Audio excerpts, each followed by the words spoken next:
the basic necessities which are often overlooked but are by far the most important. That they've got plenty of water, because pets knock their water over and they can't go and fill it up. Someone has to do it for them. As temperatures soar and people seek shelter, pets will also be feeling the heat, and that can be fatal. Some people tie up their animals in their yard and they can be in the blazing sun and it can kill them. The same as in hot cars, they die very quickly in hot cars. While Christmas is a time for giving, the Hunter Animal Watch says pets aren't always the right choice of gift. 18 months ago, it set up this store in a bid to reduce the number of unwanted animals in the region after noticing a disturbing trend. Because we knew that 80,000 animals a year are put down in New South Wales, and that's only New South Wales. And we thought, well, we can help a bit in the Lower Hunter. The group gives financial assistance to people who can't afford to de-sex their pets. But keeping animals safe and sound when New Year's celebrations fire up can be as simple as letting them stay indoors. Brooke Webster, NBN News.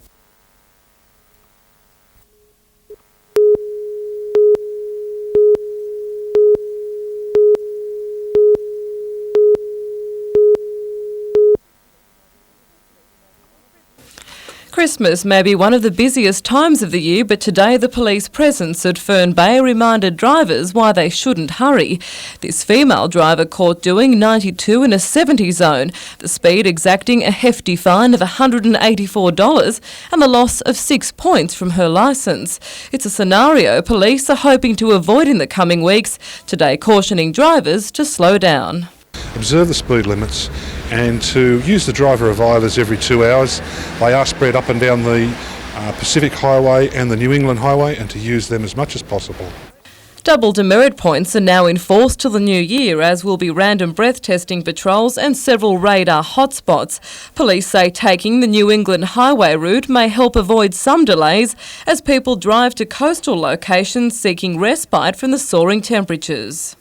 Particularly in this heat as well, because some cars aren't air conditioned, and of course the heat can overcome drivers. Helen Kapelos, NBN News.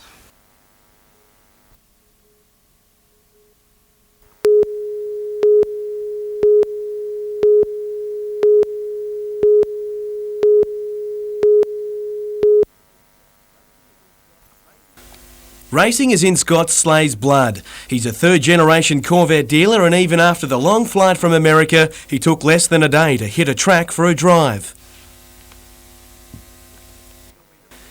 He'll be the first Mississippi super sedan driver to race at Newcastle, and he didn't take long to get up close with the Tomago circuit. Well, you had to bring that up. You need to tell everybody how dry a track is now. The heat is the only thing Slay is used to, with the style and type of car raced in Australia different to that in America. Known as an aggressive driver back in the US, the 31-year-old knows he'll be the centre of attention among a field of Australians. We keep our cars a little bit straighter on corner entry than what are the videos that I've seen, so it might be a little bit of adapting either the car to my driving style or me to the car. We'll make a decision on first night out, I guess. Slay will race at Newcastle on Boxing Day and again during January.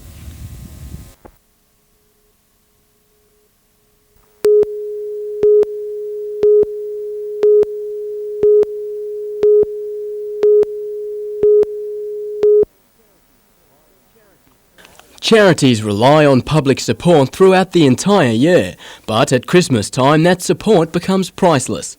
And a few weeks ago it seemed that the Hunter wasn't listening to the call for assistance until now. I think this year that there certainly was a bit of a sense that people were a bit behind the 8 ball in getting things done, and maybe that last minute call was just a good reminder to them, and they came through in the end, which was tremendous.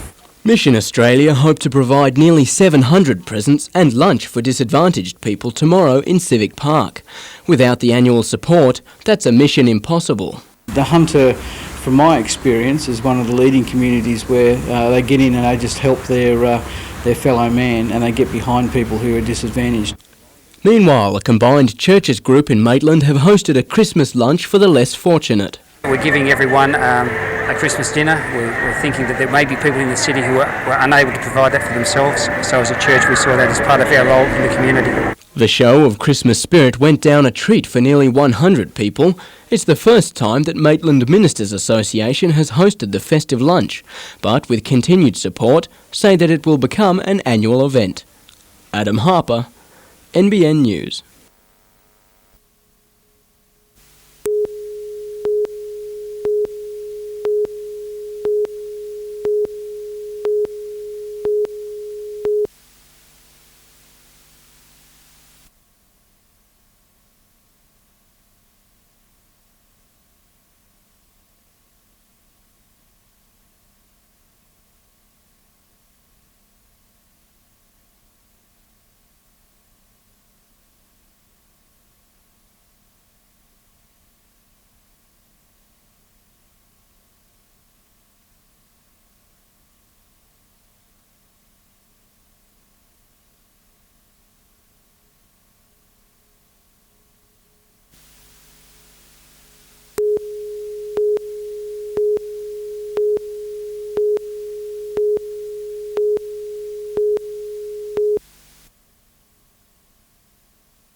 Relaxation reached new heights today, but the heat of summer was also the perfect excuse for people to keep their feet, or any part of them for that matter, firmly on the ground. While some youngsters put their new toys to the test, others preferred tried and true modes of transport. And with the weather so good and the ocean so inviting, the beach was also a popular place to take time out. It was a generally incident-free day by the water, but lifeguards are concerned about the number of new bodyboarders who didn't get the leash and flippers as part of the Christmas gift. They get stuck in the rip. If they fall off, they're out there on their own, and you'll notice most surf craft nowadays have a hand or a leg leash that sort of keeps the surfer to the board. And also, if they're getting stuck in that rip as well, they can't paddle back against the rips. They need those flippers just to give them that extra push. Other people preferred to spend today at the races, and it seemed the horses weren't the only attraction, as hundreds soaked up the sun and the atmosphere. Brooke Webster, NBN News.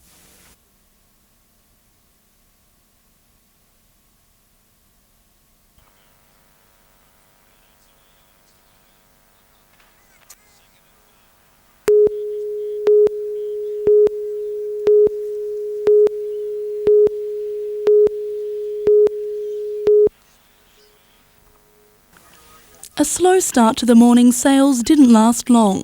By lunchtime, people had flocked to suburban shopping centres, eager to grab a bargain or return some of those unwanted Christmas gifts. Planning ahead for next Christmas was high on the agenda. The big rush was on Christmas trim, so obviously people are prepared to shop for next year. Menswear's been very good, Manchester and women's wear. Mainly sheets and towels and things in the menswear for my husband. Some shoppers didn't know what they wanted, happy to pick up any bargain. Wasn't really looking for anything, just picking up a few bargains. All agreed the crowds were as busy as last year, the beach not tempting too many bargain hunters away. But for some, the crowds made shopping just too tiring. There's a lot of people here. Never been here so soon afterwards, but finding a park was very hard. After a $2 billion national spending spree on the weekend before Christmas, people surprisingly still have money to spare. A lot of it's FPOS, a bit of credit card, but predominantly cash, so again that's a bit unusual compared to previous years. Alison Fletcher, NBN News.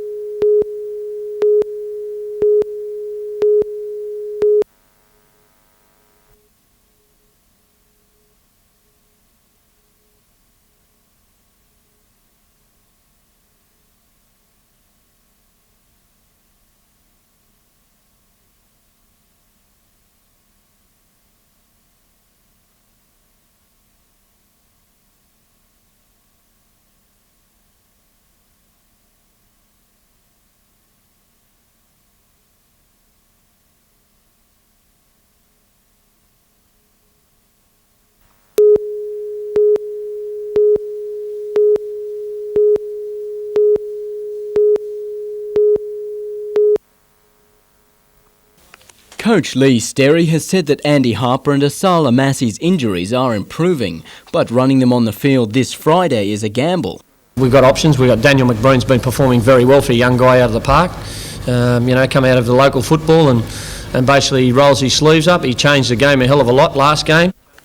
Even though he claims to have options, he's calling it a must-win game against Sydney United and says that the next 5 weeks are crunch time. If we don't pick up probably 75 to 80% worth of those results, we'll be chasing the rest of the table because they'll start to break up at the halfway point of the season. Kick-off is at 7:30 on Friday at Marathon Stadium. And while they may be capable on a soccer field, on the PlayStation they're no match for the youngsters at Ronald McDonald House. Still, that doesn't stop the Newcastle United soccer players from fronting up to spend some time with the unwell children.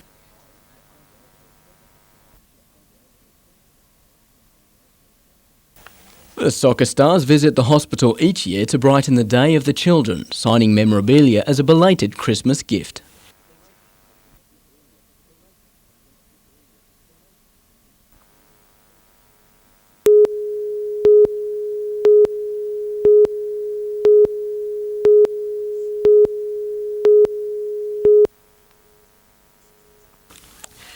Billed as the biggest industry shake-up the Navy has ever seen, the plan is based on centralising Australia's shipbuilding operations at Adelaide's Osborne facility. But the plan's success hinges on the demise of 3 naval shipyards around the country, including Sydney's Garden Island, Melbourne's Williamstown dockyard and Newcastle's ADI operation. It doesn't make sense to have to retrain another group of people to build them up to the skills level that we already have here in the Hunter region. If the federal government has its way, the plan will see our 2 main shipbuilders, ADI and Tenex, joining forces to buy the Australian Submarine Corporation, which will relocate to Adelaide. But the sale is conditional on Adelaide's Osborne facility winning a multi-billion-dollar Navy contract, expected to include 3 new destroyers and 26 patrol boats. The patrol boat contract was tipped for Newcastle's ADI facility, which employs 350 people. The contracts for the patrol boats haven't been let yet, but I would think that right here at the ADI facility we have a walk-up start. Even though the Defence White Paper promises several new projects, more than 2,000 jobs are now at risk. Helen Kapelos, NBN News.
While many have fond memories of family cracker nights, licensing restrictions to buy fireworks were tightened in January this year.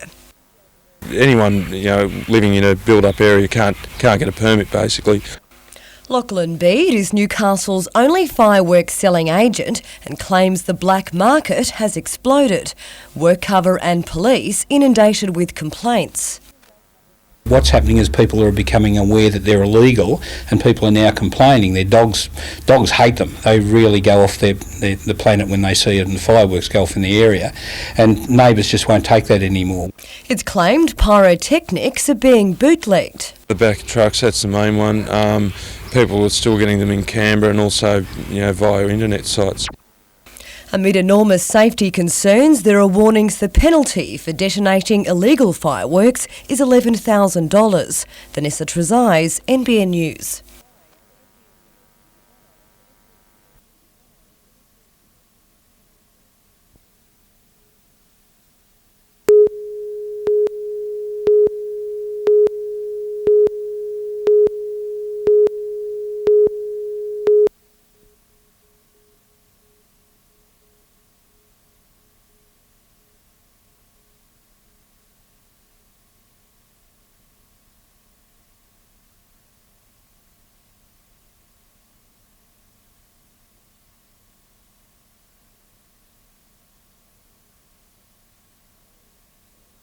There are always some slow learners in any society, and unfortunately if they get hit by the police, well, they deserve to be prosecuted.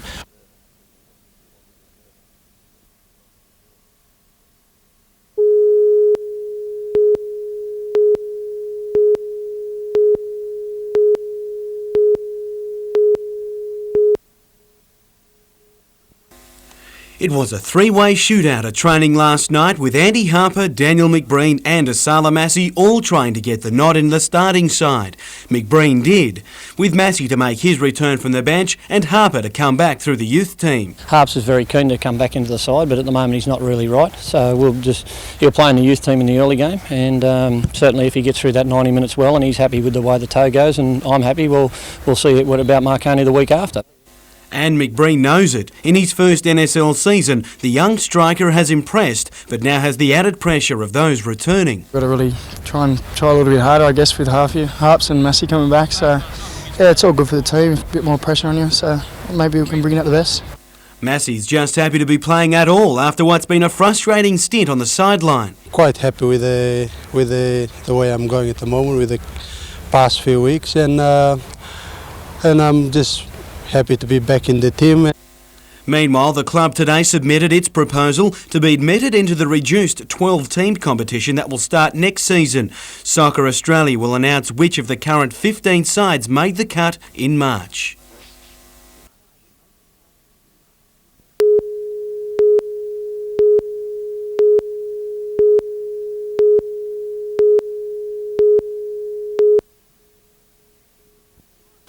Conditions were deemed light, but with 85 crews cramming for the best run at the start, there was going to be problems. Throw in fluctuating easterly winds and officials called a postponement before a second start was recalled. Third time lucky and the fleet was finally away in the regatta's opening heat. The normal names didn't take long to feature up front, with Skilled Engineering, Luxaflex and Cummings all pushing forward. The sign set it all on defending champion BC Coating Sale, with Lee Napton's crew in with a real test as they found themselves mid-pack and off the pace. Belmont crews dominated proceedings, with John Boyd Skilled never far behind Alan Cummings as the pair jostled for the lead early. But it was the Chris Nicholson-led David Marshall real estate craft, with his female crew, including girlfriend Megan and his brother's partner Ricky, that won. Cummings second, Skilled Engineering third.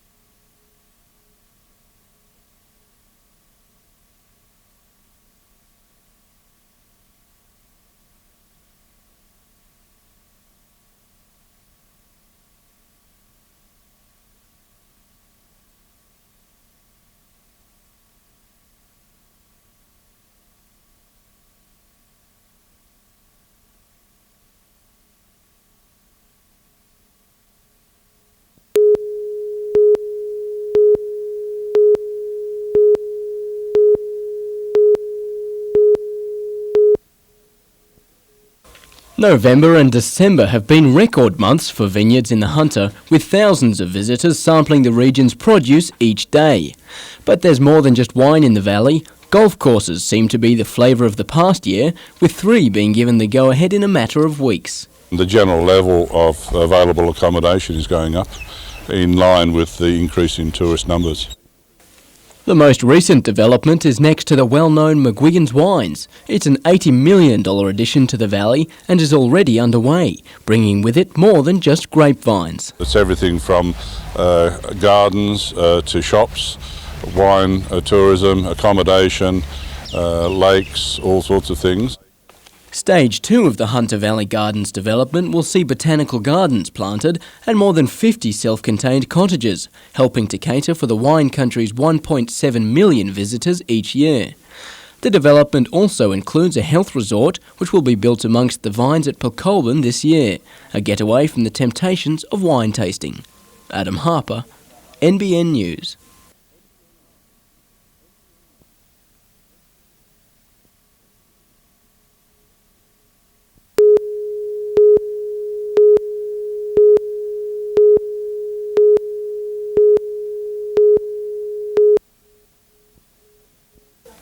The RAF base at Williamtown sent out 4 F-A-18s shortly after midday and again in the afternoon to mark the occasion, effectively Australia's 100th birthday. And while the party in Sydney seemed to show that there was a great deal of support for recognising Australia's history, not everyone in Newcastle feels it's cause for such celebration. 100's just a number, like 99 or 98, it's all the same. But at the Christchurch Cathedral in Newcastle, the bells tolled at 5 minutes to 4 to show that it's more than that. A sentiment echoed in churches throughout the nation. our forefathers worked really well for the coming together of the 6 British colonies to make Australia. Perhaps there are other areas of our community life where we can still do that today. Adam Harper, NBN News.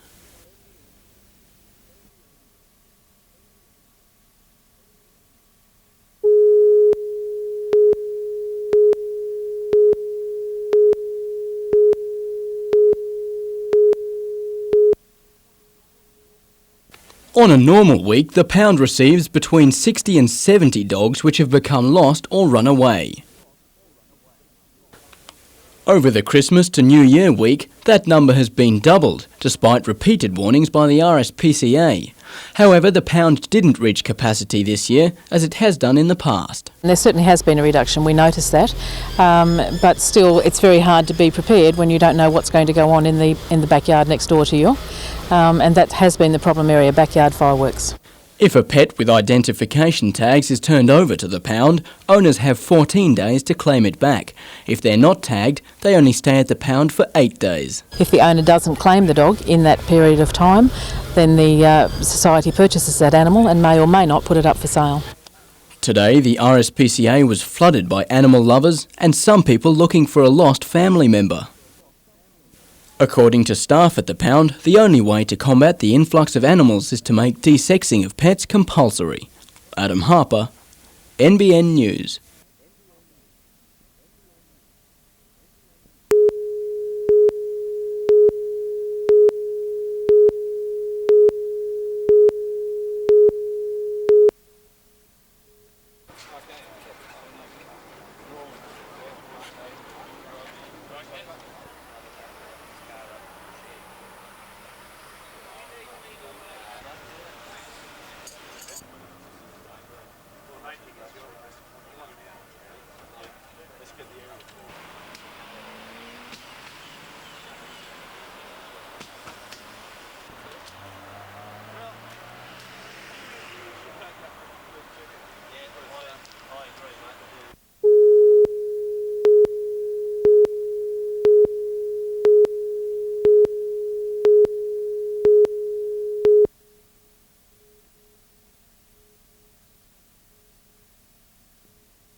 They say the best sailing winds for racing at Belmont blow from the northeast, and that's exactly where they blew from today.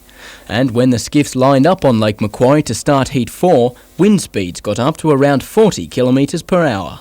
Straight off the mark, those conditions suited competition leader Skilled Engineering, which wasted no time with skipper John Boyd and his crew tacking to the front of the pack. Chris's Quality Meats, skippered by Danny Anderson, wasn't far behind in the initial straight, neither was Luxaflex with Gary Brunnages on board. Over the 22.5 kilometre race, the front of the pack changed very little, Skilled Engineering always taking the lead. Sydney's 2GB and Aerogard not able to keep up with the pack this time round. The finish line saw Skilled Engineering cross 40 seconds ahead of Chris's Quality Meats and Luxaflex. Competitors can now drop their worst result from the past 4 heats before racing again tomorrow. Adam Harper, NBN News.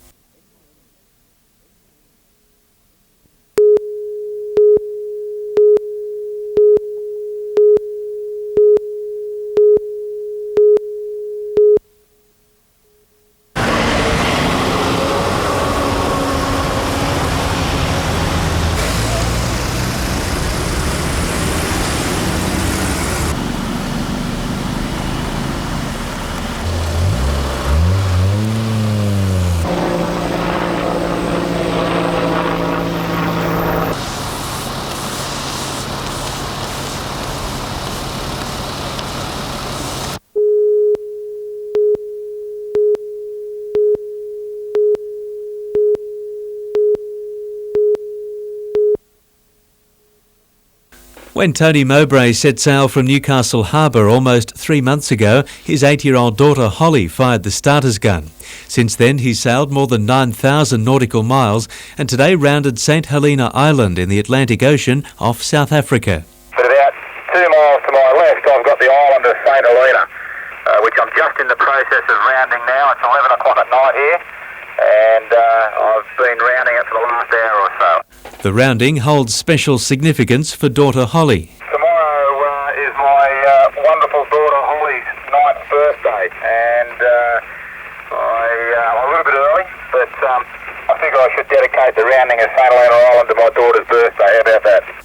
The father of two says the presence of a landfall can play on an ocean sailor's mind. It's a double-edged sword, actually, because I spend so long looking forward to getting to a rounding mark like this island, and then when you actually get here, you get the heebie-jeebies a bit because land is one of the enemies, you know. You can run into land and there are rocks and hard things and stuff like that. From here, Tony will sail northwest to Ascension Island before nosing over the equator and then continuing southeast to round the Cape of Good Hope. The Atlantic Loop needed to make up the miles to qualify for a global voyage. Solo Globe Challenger clear.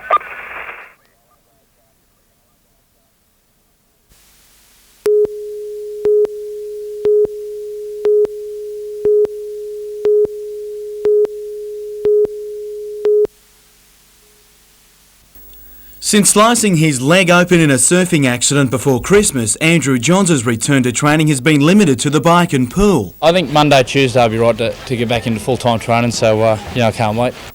So keen is Joey, he wants to be included in the squad to play the first trial match against the West Tigers on January 27 and then back up against Parramatta in a match at Maitland in February. Last year, I went in sort of cold turkey with my groin and I struggled for the first 4 or 5 rounds, so I might get a couple of games underneath before we play the Northern Eagles at home. Fellow Kangaroo Adam McDougall, though, has a different story. I got a broken thumb which I sustained in the second game of the World Cup. May require an operation, they're not sure yet, and I've also got ruptured ankle ligaments and tendons. He'll see a hand specialist again in a few weeks, but if surgery is required, it'll more likely be on the ankle he injured during the World Cup final. At the moment, it looks like I might not be available for the first couple of games. It's just a wait and see. So too for Ben Kennedy, who's recovering from shoulder surgery performed yesterday.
What a way to soak up the soreness, but United reckon one more goal last night would have really had them kicking up their heels. Yeah, it's definitely the one that got away, Jim. We could have finished the game before half-time if we had taken our chances, and in hindsight, we were made to pay for them. Newcastle certainly started well. After pressuring Marconi early, the points just had to come. A terrible mix-up by the Stallions helped steer the ball home, but the end result was all that mattered, a 1-0 half-time lead. New Marconi signing Archie Thompson was being kept quiet by Andy Roberts in his debut game, but when a deflected shot fell at his feet, there was nothing anyone could do. Ironically, Thompson now looks destined for England after just one game in Sydney. So too Darren McDonald, who had a magic game for the Stallions. His goal in the 79th minute looked to have sealed a home-side win. But Travis Dodd refused to give up. His dogged determination to hold off Marconi defenders gave John Bonavolia a shot and a sight all United fans have been hoping to see. The last-minute goal earning a 2-2 draw.